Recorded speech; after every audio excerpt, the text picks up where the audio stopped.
a little bit different of a discussion than you might have in like your day-to-day normal life. It's always nice to be able to have one of those and just think a little bit differently, isn't it? Great. Okay, so one of the things that just wanted to open up the floor here like a little bit is that did anybody learn anything new?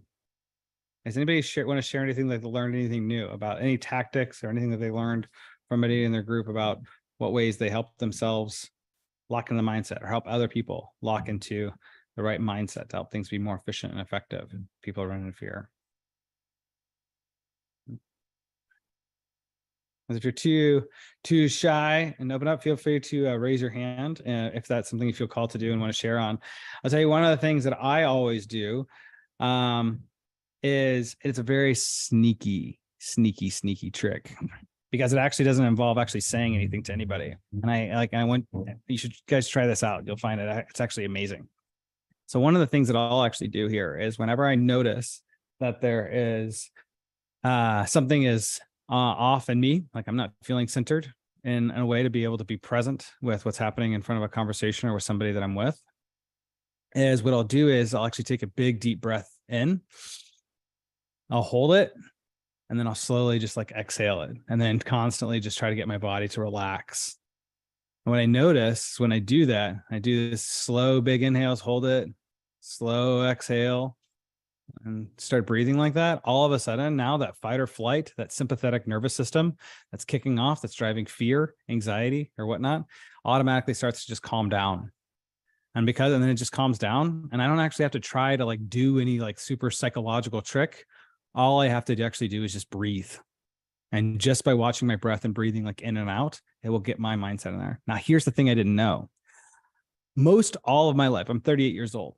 Most all of my life and my entrepreneurial life, every seminar, coach, everything I ever learned, everybody always taught me was like tricks and tips about what to say to people or body language to be able to get them to do something that's different, right? In some way. So to get them to change however they were showing up, right? And it's like listening skills and reflective listening, neurolinguistic programming, like everything. Actually, the most effective thing that I found is actually the same thing I do for myself, but I'll just do it with the other person there. So it works like with like my girlfriend, the same way that it works with any of my employees. And it's the same thing that actually works for me, right? All I'll do is I'll just do the breathing, the long, slow inhale. And just while they're talking, while they're breathing, I breathe slightly longer than they do. I'll slow down my breathing just slightly more than they do. And what happens is because I'm now doing that, they subconsciously will start to slow down their own breathing. And when they start to slow down their own breathing, their body unconsciously does the physical mechanisms that are needed for their psychology to relax. And I don't have to even say anything. I just have to show up, calm, breathe. They're going crazy, but now they start to like calm down. I'm just breathing here, right? So now all of a sudden I'm being a great listener. They're able to just vomit out whatever's going on inside of them. And eventually they vomit out enough of whatever's going on inside of them. And I'm helping them hold space to be able for them to calm down. And eventually they're able to get back out of fight or flight. And now we're in a place that we can actually talk and discuss because now their mind is actually quieted back down. And to me, it's the most amazing thing in the world because it doesn't require me to actually say anything. It's the easiest thing I've ever learned to do. It's also the most effective thing I've ever learned to do when it comes to it, because I'm all about like efficiency and effectiveness, and the least I have to do for the maximum impact. And this breathing stuff is lights out once you can learn how to use it to help yourself and to help other people. Okay. So I hope that was new for people here today as like a new something to learn and think about. I want to try it out, try it out for yourself. Try it out for yourself when you start thinking about anything that stresses you out. Start seeing the impacts of just trying it out for yourself. And try it out the next time you're in a place where you're like, you feel like an argument's about to start with somebody. Start feeling like there's tension in there. Just start doing the breathing, listening. Don't engage in the fight. Just breathe, relax, watch what happens. It's wild. when they don't have anybody to fight against and nobody to push against, because you're just chill, all of a sudden they'll just start to become chill too and not even know why. They'll just be like, oh, cool, I was angry, or I was feeling that way. Nah, now just I feel different. They won't know what happened, but you will. They'll know exactly what happened. You'll be like, oh my God, I got like Jedi mind trick powers of like what it is that I'm doing to these people in my life. And it's great because it helps them to be able to be more efficient and effective, more at peace inside of their own lives. Okay, so among other things that we were going to talk about here today, I think the formal subject pieces that I wanted to, that was requested for me to go over today was around what types of like yearly things are needed with entity structures, corporate structures. So inside of Royal Legal Solutions, we look at that as 3 different spokes, right? Because we deal primarily with anonymous entities. And we're using a lot of LLCs and corporate trust structures or Delaware statutory trust structures. So that typically comes into 3 spokes. And those 3 spokes are corporate compliance, which is everything you need to do in terms of formal legal compliance on a yearly basis, including like yearly filings with the states, like franchise taxes or other types of yearly forms. Then you're also looking at registered agent necessities, and registered agent necessities regard having a registered agent at a particular physical address, can't be a PO box, and it's somebody that can accept service or process of a lawsuit, right? Because if I can't sue Brian because I can't find Brian, who's the owner of XYZ LLC, what I can do is I can serve those papers onto the Secretary of State, and then that's the way that the LLC can get quote unquote notice of the lawsuit is through the registered agent. And then the last spoke of what happens in terms of yearly necessities with anonymous entities is your nominee trustee. So for all the entities that we work with, either the entities are de facto anonymous, like because they're Wyoming LLCs, or they're non-de facto anonymous, meaning like they're Texas LLCs or other LLCs that are owned by trusts, and that those trusts need a nominee trustee associated with that trust. Every trust has to list a trustee in almost all circumstances, and that has to be a person or an entity and an address that comes with it, right? So your best nominee trustees that you can get are always attorneys, because those are types of nominee trustees that have attorney-client privilege associated with them. So it gives you that extra layer of anonymity on top of the screening the public record. So it's the belt and suspenders approach that you're using when you use the attorney as the nominee trustee for any of those trusts. So a couple of factors that come in, right? Because when it comes to the nominee trustee part of it, if you have a Wyoming LLC, it's who's going to be the person that is signing any of the documentation that's associated with any of the annual filings, right? And same thing with yearly types of updates or filings that need to happen on any of the trust structures for the non-de facto anonymous entities. But the long and the short of it, right, is that you really have, of these 3 things, what you're really talking about is, what are the things I got to do every year to make sure my entity is has formal compliance with the law in terms of maintenance? That's corporate compliance. Number 2 is, how do I make sure they can get lawsuits? Because the state requires me to be able to have a way to be able to receive lawsuits with the entity.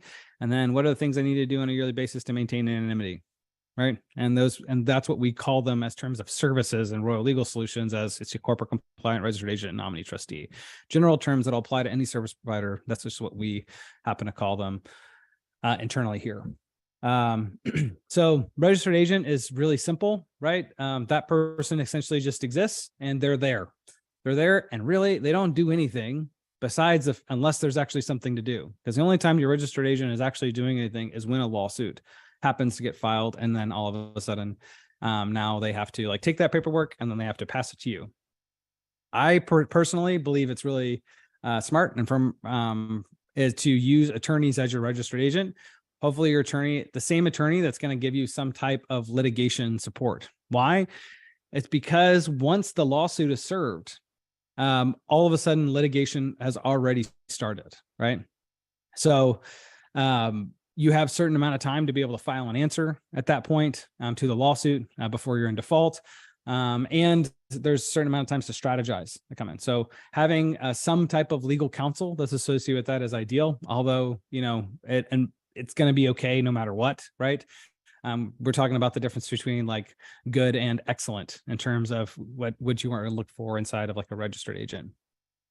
And the nominee trustee side and your anonymous side of what happens with any entities that you have with the anonymity in place, you can technically, right? Anybody can serve those functions for you, right? That has authority and permission to be able to be the trustee of like one of your trusts or to file your annual paperwork for you, right?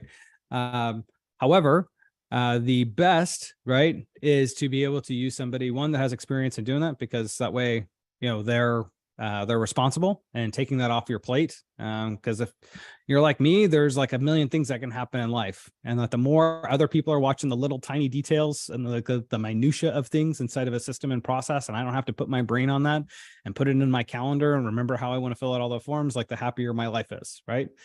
And then number two, that's best if that person is actually an attorney, because whether they're filling out the public information reports that are associated with the LLC as part of the annual filings of the LLC, whether they're filling out the franchise tax reports, any other public reports that might need to be filed depending upon what state you're located in, or any addresses or contact information associated with any of the entities, if all those point to an attorney, what happens is that if anybody is ever looking to discover information about your entities or structures or anything, they get blocked. Not only can the attorneys, will attorneys not say any information about it because, you know, they work for you and you told them, hey, I don't want you to give out any of my information. And that's why we're putting the screen in place. In almost all circumstances, we can't be legally even compelled to say anything. So it's not that we won't say anything. It's like we can't say anything, and we can't even say anything if they try to make us say something. Right? Like we're your best friend, you know, the best friend that like will keep all your secrets for you. Right. And that's the function of anonymity when you want the anonymity at the highest level. So the big leg of the stool that actually happens here with your entity structures is really around the corporate compliance. That's where things are really happening on a year-to-year basis. And so the corporate compliance is all of the paperwork that needs to happen. So it depends on what needs to happen for your entity, on one, what type of entity it is, what state it's doing all of the compliance for, right? So the corporate compliance is different for like a Delaware statutory trust than it is for an LLC, right? Because DSTs or trust structures, they don't have to engage in minutes, like any types of yearly minutes or yearly meetings like LLCs do. And then depending upon what state your LLC is formed in, and how you constructed the operating agreements of those LLCs can actually depend upon whether you even have to do yearly meetings or minutes at all, or if they can actually be waived. Yeah. So in states like Texas, for example, you can actually waive it per the operating agreement. You can actually waive it and say, we are going to waive any type of yearly meetings, any type of yearly minutes, that the LLC is going to automatically adopt all of the actions of the managers and their agents as a normal course. Now, a question becomes into it sometimes is saying like, well, should I do that documentation anyway to be able to show that this is a properly run business? Yeah. And so the most conservative thing to do is to say yes, because the more documentation that I create, the more I'm showing any type of court that review to say, hey, is this business a true business separate from yourself? And we'd say, well, yeah, because look at all the stuff that I'm doing. And typically in a lot of these courts analysis, it's like a 14-point factor test of all of the different things they'll look at to be able to say, is this business really the individual that's running it, or is it treated as a separate business, right? And the factor tests are really typical and common in the law when they don't really want to give any real clear guidance. And because they'll just say, hey, judge, look at a bunch of this stuff, and then you'll make a determination on whatever way you feel about what's going on. So what I like to do is I like to say is like, is there throughputs in the theory that is able to tell us what is the minimum effective amount of compliance I have to do? Because any type of compliance I do costs me time and costs me money. I either have to pay somebody else to do it, or I end up having to do it, remember to do it. One way or another, this is going to cost me time and money. So I want to make sure I'm in compliance, because being in compliance is exceptionally important, especially in the game that I specialize in. It's one of the most important things that I have to know about is exactly what is being required. And then the next step is like, after I know what's required, what's the most efficient and effective way to be able to produce that and to be able to maintain that. So when we look at types of entities, and we're looking like, well, should they do the minutes and the meetings? That depends on a client by client basis, right? So for any of the corporate compliance that we do, we're always going to be looking at what state those LLCs are in, and is it required that we have to do that compliance or not?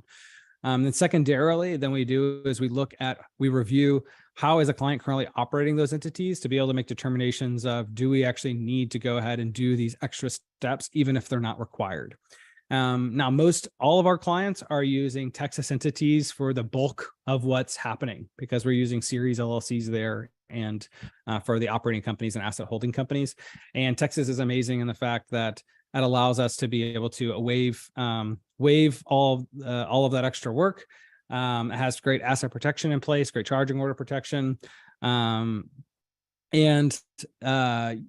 you are further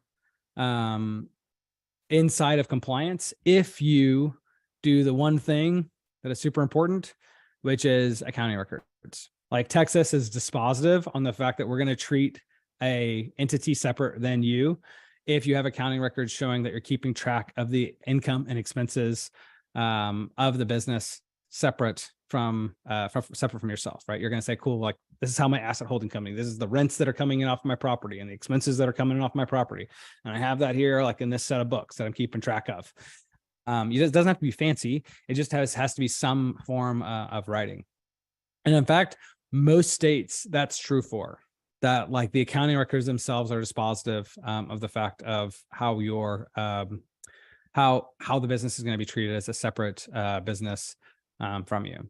Now, you want to try to keep things as clean as possible, right? But just know that the law doesn't actually require perfection in anything, right? That's why when we talk about, like, factor tests, right? This is why those types of factor tests are embedded inside of laws, because we realize that most people aren't going to do things perfectly, right? And that, like, doing all of them isn't necessary in all circumstances, right? So this is where we build flexibility into the law, and everything that we do as real estate investors, as the communal thing that we're all here about as investors and investing in real estate. This is the best fit line. No, fine.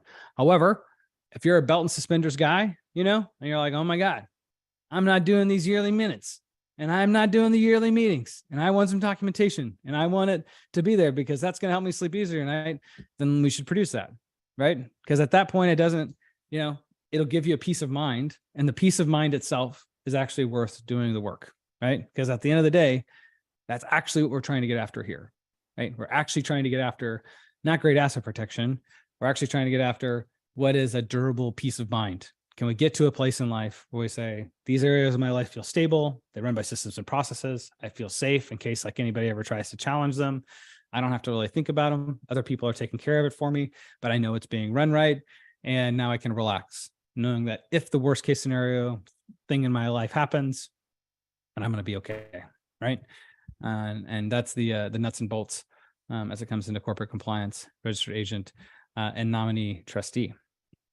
So any questions, comments, concerns? I can guarantee you I don't know everything that there is to know about every LLC in every state and the nuances of it off the top of my head, but I can do the best I can on answering anybody's questions or clarifying any points. Yeah, I was gonna ask, is it, when we set up a structure through Royal Legal, is it defaulted to put those processes in place that were followed up with, that we have that peace of mind? Or do we actively have to say, it's November, I should call Royal Legal, where are we, what's going on, what do I need to do, what can I be helped with, what do you offer, so on and so how does that process kind of go into place? And then what flexibility is there from a learning perspective, so that ultimately, depending on the work involved, we can grow and take that on ourselves if it's really not a, certain aspects I could see that everyone's different, but depending on who you are, you want to just kind of, like you said, peace of mind for whatever it is. And other people maybe just want to take it all on themselves and just learn for the first year. Sure. Yeah. It's, I would recommend if this is something you want to take on to be like hands-on and running all the pieces of your business, that you never do anything the first year on your own. You always do it in year 2. My experience in business has been that I should always hire somebody else who's a professional that has an existing process to have them run it at least in year 1, because then I get to, like, learn how does an existing and proven system and process run to be able to take care of something. Then all I have to do is copy their system and process and say, cool, I can at least run it at least as well as they do. Right. So if you're in terms of like knowledge jacking, like that's the most efficient and effective piece that or way that I found to do it. When it comes into that amazing music through my mind for a second. So I would say to think about it in that way for anything that you want to learn there is what I found as an entrepreneur to be most effective. And then the pieces come about saying like, what is the lesser protection you're trying to get to? Because the moment that you start or somebody else that doesn't have attorney-client privilege or you're filing paperwork, right? Then you're saying like, well, then like I'm accepting lesser forms of protection or anonymity that are associated with my entity structure, right? Because now they either don't have attorney-client privilege or I'm listing my own name on things that I'm signing to submit to the state. And now I have more paper trails that are leading back to me as the owner, which might not be a big deal, right? Because you might be like, well, I'm actually not that concerned about like having all of the anonymity pieces in place. I personally really like the anonymity because the more anonymous, like an aggregate terms of data, the more anonymous people become, the less likely a lawsuit ever is to get filed. Because from a litigator's perspective, there's a higher and higher risk that we could win the lawsuit and we never get paid. And that's a worse nightmare, right? So that what happens is people say, as a litigator, I mean, think about it from them as a business. I only want to take on lawsuits where I know I can get paid because most of the time I'm taking on risk, some type of business risk, and I got my own bills that I have to pay. I still got to pay my paralegals, still got to pay my support staff, still got to pay my office rent and whatnot, right? So we ultimately, what we really are trying to do is make it a really bad business decision for somebody to ever try to sue us. And that's why we look at like, what are all of the little ratchets? Now, there's another thing that happens as a litigator that says, if this son of a gun has thought through all of these pieces to this level of detail, what are all the things that I don't know that I'm about to run into, right? Because then there's all the unknown defenses. Okay, well, how have they stripped assets out of here? Have they actually collateralized loans on top of that, like using equity stripping? You know, have they set up LP agreements that are with other entities? I mean, there's all kinds of stuff that you can run into. So at every step of the game, where the highest level of asset protection that comes through is as a psychological game that says, I want to make it where it looks like you would never even want to think about suing me, because the moment that you actually decide to sue me, I'm usually out $5,000 to $10,000 because in just attorney's fees and having to fight the lawsuit. And so if I take that money instead, invest in really good asset protection, in most circumstances, I can make it where they never even file a lawsuit in the first place. And it also happens to protect me. But along the short of the story, it says, well, you might want to do it anyway. You say, well, actually, all those things aren't interesting. Actually, I want to take it back on. I would just have a company, whether it's Royal Legal Solutions or a professional provider, do all the pieces for you the first year, give you all the documents to it, and then file it in the same way that they filed it. And that way you can just ensure that it's done correctly. It's not rocket science, right? To do it. I mean, there's state forms, right? So it's not like it's anything that you have to be brilliant to be able to figure out. But it's in the details of how it works in a cohesive system that things do become like a little bit nuanced. But I'm not 100% sure I answered all the aspects of your question, Matt. I know Wyatt and Chris have a question, but the main question, is it defaulted so that like November, because this is literally for us. Oh, yeah, so we'll always take care of everything proactively. Hey guys, you guys should be doing this and thinking about it. You want us to do it for this first year? Or are we going to miss that boat because we didn't call you and say we needed this from you? Yeah, so here it's phenomenal, right? So the thing to do is anytime you have a question about like what's going on, what I've done is be able to create the system such that the best thing to do is to contact into legal support at royallegalsolutions.com, which goes directly to the paralegal team. And then they're able to look exactly like what membership, subscriptions, services that you're signed up for to make sure it's like, great, we got you matched up with what it is that you're looking for to do. If you're already a member there too, what you can also do is inside of your 2 annual strategy and compliance meetings with the attorney, you can also review all of those aspects. Okay, what things am I signed up for? How is this going to work here? So what I encourage you to do is say, if you're enrolled in the subscriptions and the right memberships, well, of course, right? All of those things are going to be taken care of to the best of our ability. We think we're pretty good at making sure all of those things are taken care of.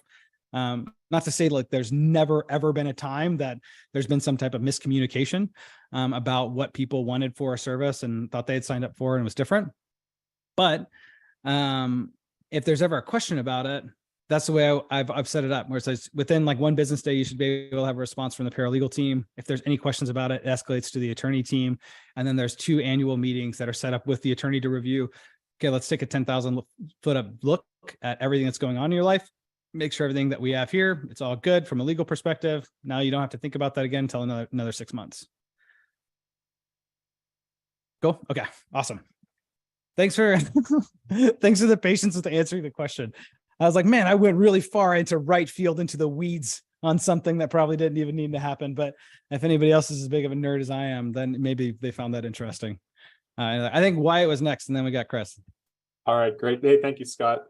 Hey, so you mentioned a little while ago that in most states, accounting records are dispositive in terms of establishing whether you're a real business or just an individual sort of pretending to be one.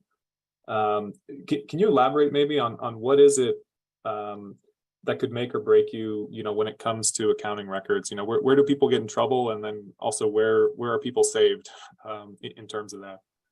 Yeah. So remember, it's a factor test, right? So to really get into the details of it, you have to look at each individual state and what's going to be like required there, right? But the big thing is the accounting records. And inside of accounting records, what the court is actually looking for is a writing. So you'd be surprised that most people that are running LLCs and that get challenged with what this is called an alter ego theory, meaning that that really the company and the person are really one, right? The law is set up that the LLC is actually treated as a completely separate person, but they're saying, no, they're actually running it in such a way that it's really one person. Most people actually just don't ever have any type of writing at all. And it doesn't even have to be like QuickBooks Online, like level of accounting. I'm talking about, it can actually just be like a paper ledger that says I filled it out, but these are the expenses. I mean, like nobody really does that much anymore, right? Like most people at the very basic level will use like Excel or something, right? But it's really any type of writing that exists that says, hey, well, we're keeping track of the income and expenses here. And even in the most basic way to say, hey, this is separate than the account. So like people will say like a common story of what you'll hear like in court when this gets challenged is that like the owner of the contracting company will just start pulling cash from the ATM from the company bank account. And there is Brendan's dad's using carbon paper. That's amazing. God bless your dad. And the owner of the construction company is just pulling money from the ATM. And then he's never recording it on any of the accounting records as an owner's draw. And that's really all he would have had to have done. It's okay to pull money out of the company. You just need to write it down and just to record it inside of some way, ideally that, some way that's organized that says, hey, I'm keeping track of what's happening with the money inside of the entity. Okay, thanks. That's helpful. Cool. Right on. Chris, up to you. Hey, how you doing, Scott? I love nerding out on this stuff. Into the weeds, my friend. Into the weeds we go. Yes. Look, guys, one of the commingling of funds between personal and business is one of the number one ways to really mess things up. Just make sure at the very, very, very least you have a business bank account and you do your business out of your business bank account. It's when you start using your personal, I'm amazed at some people, they use their personal account for business. It's totally commingled. You're just blowing the whole reason for having an entity to begin with. Yeah. Scott, my question to you was, I'm a fan of this idea of all this anonymity, making yourself look invisible. My concern, and I'm sure you have an answer for this, is that, the older I get, the more I think about legacy. And, I've seen, my friends of my mom's whose husbands pass away and they don't know where half the money is. Sometimes it's because there wasn't any. But I just want to make sure that, if I'm, things just get more and more complicated. I remember, it was one thing when you're a W-2, I have investments here, I had bank accounts. Now I've got real estate all over the place. Do you recommend with your clients, or do you put something together that, here's the list of people to call for your heirs if something happens to you, or, here's a few hard copies and make sure to keep this in a safe deposit box or in a file that your loved ones know where it is? What kind of advice, or what do you tend to provide clients? Yeah. So I like to look at everything twice a year. right? So what we have set up right now is our strategy and compliance meetings that we do with the attorneys that are for anybody who becomes a member and enrolled, I think, into our family office membership. I think it's like $600 a year or something like that. Anyway, inside of that, what I always say to do is there's a couple of key things that have to happen in those meetings. The one thing is how have you been running your entities, right? Because that's where I want you to know, where you're going to tell me is like, I haven't been keeping any of my accounting records. I haven't been doing all this stuff that I should have been doing, right? So we can be like, all right, cool. Let's have a talk about why that's so important, so you can understand why you need to be doing that. There's other things that are going to happen too, right? Is there anything that you acquired or sold since the last time that we talked? Right? Because those are things that tell me, do we need to move stuff in and out of any of the entities? So that should clean up what's happening with the money and what's happening with the assets. And the last piece here is what you're talking about, is cleaning up the estate planning. And so with this, when you're doing good estate planning, and this is why you want to touch on it twice a year, there's things that need to be adjusted. One, because things can happen with kids, right? That somebody might need more or less support depending on what's going on with them, right? And if something were to happen to you. So we can make those tweaks, re-execute the documents. It's super easy after you get the initial estate plan built. The other piece is, where's all the stuff? Like the login accounts to E-Trade, where are all the assets located? What are the bank account numbers, rank numbers?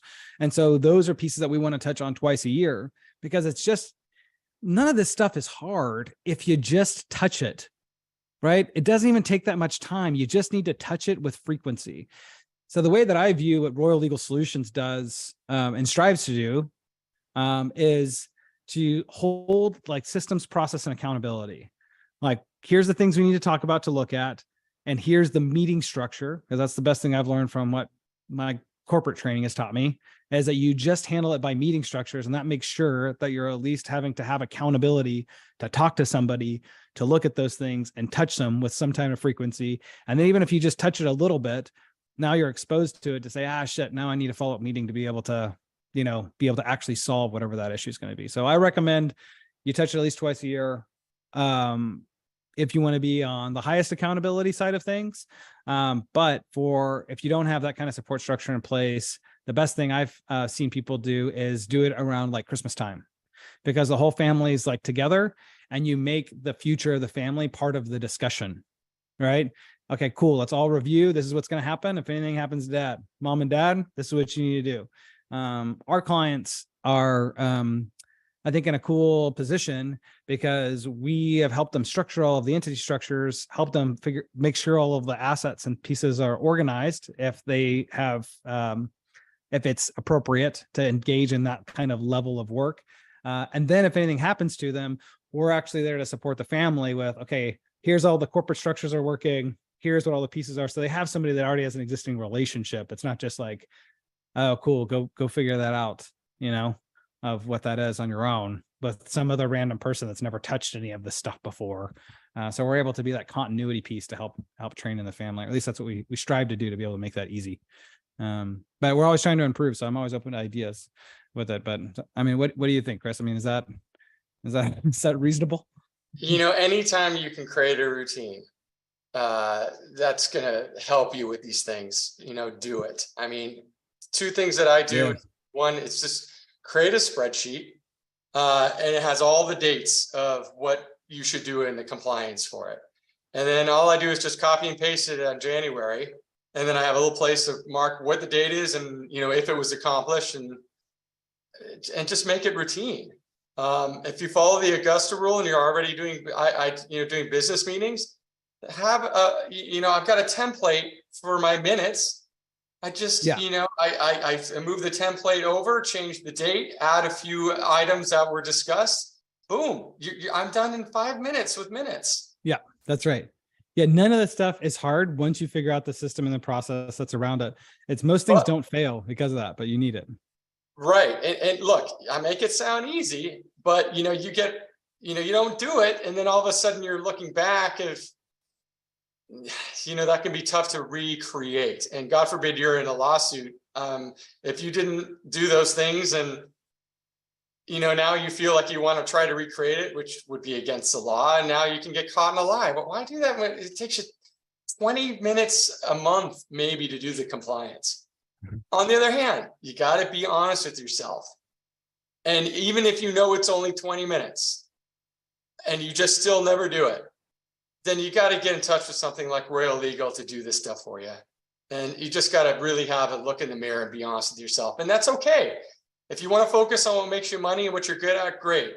If there are things that you really struggle with, try to get better. If you can't, then rely on professionals like Scott's company and have somebody, third party it off to somebody else. And yeah, it's certainly more money than doing it yourself. But if you can't do it yourself, find somebody else to do it for you. Don't be afraid to pay for it.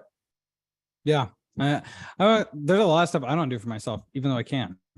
Like it's really like it's a selective art to actually know like what I'm capable of. And this is like, nah, I still shouldn't do that, just because it's not my like wheelhouse. It's not the things I love to do. It pulls my attention and focus. I might even drop the ball on it because even though I can do it, it's not really what I'm focused on. So I think it all comes down to that, right? I think what you're saying, it's that good look in the mirror. I think it goes even farther than that. I think it's a huge quality of life issue, Scott. I mean, how many entrepreneurs do you know that work 60 plus hours a week because they just fail to delegate anything? And and very often it's an ego thing. Well, I just can't be replaced. Well, like, guess what? You can. And especially with the scut work and things that are menial, have that dish over to somebody else and live life and go to your kids' ball games and do all these other things that are much more important. Trust me, when you're on your deathbed, it isn't going to be, oh God, I wish I spent more time on my reports. It's going to be, all those ball games you missed. So yeah. 100%, man. Thanks for sharing that, Chris. I appreciate it, man. Awesome. Brendan, over to you, brother.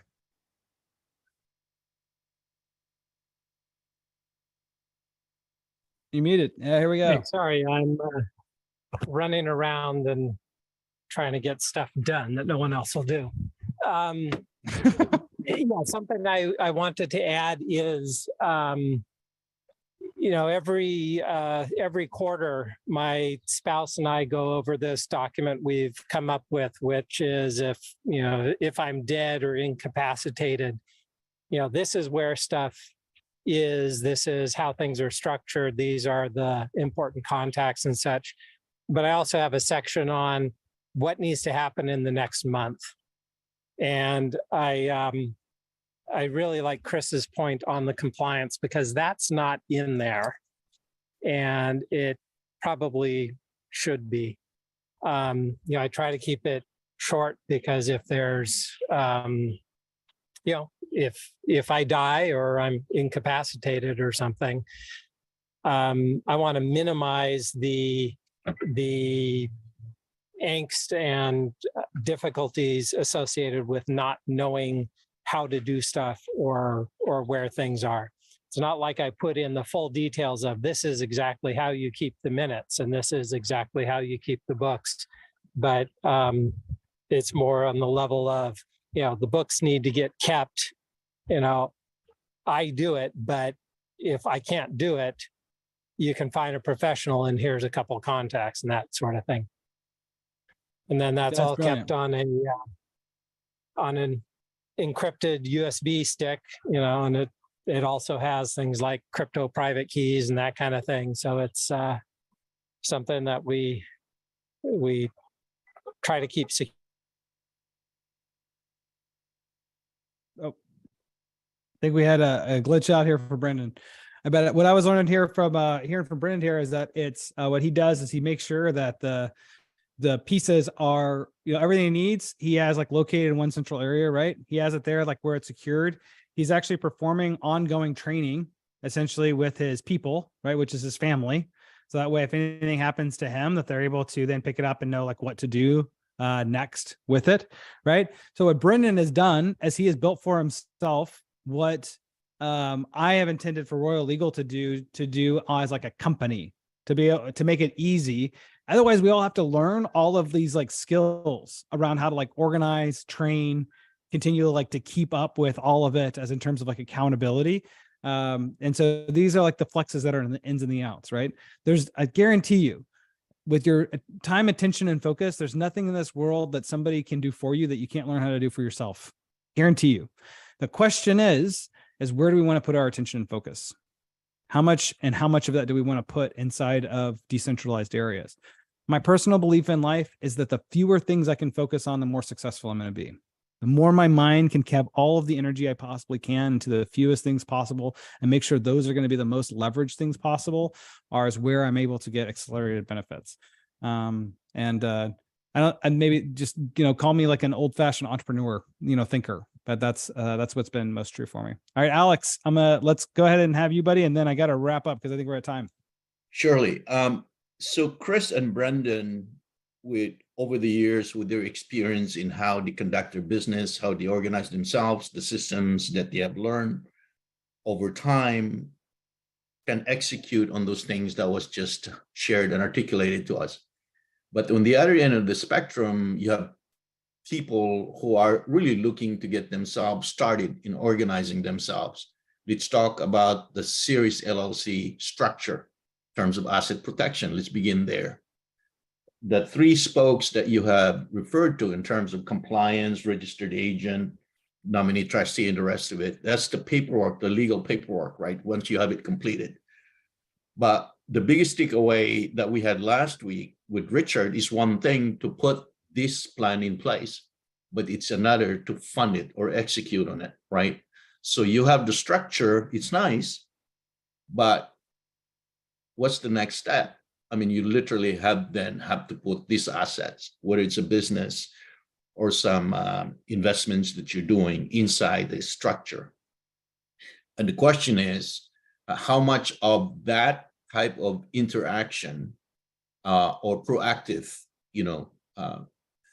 between Real Legal and in this case, the client, right, who is starting to engage Real Legal Solution for this type of support. So that's really, to me, is key beyond doing the structure. 100%, man. There's how do you get it set up? How do you have to run it once you're there? How do you sign for things? How do you move assets in and out of it?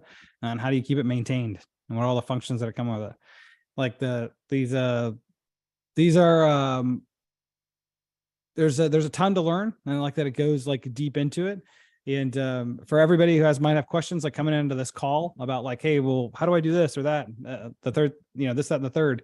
Remember, there's a couple of great support lines. One is just email in to legal support at royallegalsolutions.com. The paralegal team will be able to help you answer those questions. And we're also building out more and more assets inside of the vault all the time to organize coursework that's around any of these topics. So that as I'm producing and me and the team are producing more education, we're constantly going to be organizing in there. The idea here is to be able to take what are all the questions that we all have. Great. Somebody comes in, we identify it's this kind of question with this issue.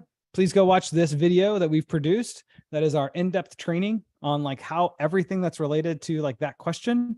And then let's meet and follow up and talk about it for anything else that's a gap, right? So we can always be leveraging the educational components that we have here, because I'm like you guys, right?